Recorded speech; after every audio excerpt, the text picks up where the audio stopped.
This is the Lone Crater YouTube. We hope this video helps. You start by verifying essentials: what Xbox model you have and whether storage or firmware is full or outdated, because those cause freezes.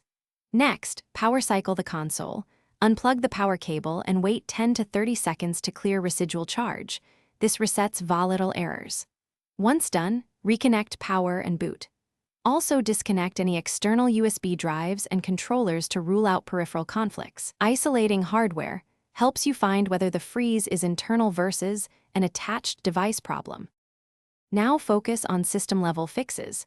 Clear the cache so corrupted temp files aren't causing hangs, because caches accumulate bad entries over time. Then check for and apply system updates. Firmware patches often address stability bugs. After that, update games and apps one at a time to identify a bad title if freezing returns. If freezes persist, rebuild the console database or reset persistent storage in settings to repair file tables. This reorganizes files and can stop freezes caused by corruption. Finish with advanced steps. If software repairs fail, perform a factory reset. Start with keeping games and apps to preserve data, then remove everything only if needed, because a full reset removes deep corruption. Make sure to test another profile and connect to a different network to rule out account or ISP problems.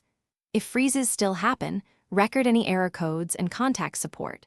Hardware faults like failing storage or overheating require repair. One key tip: if freezes spike during heavy load, check ventilation and temperatures first. Thanks for watching. Consider subscribing if we helped you.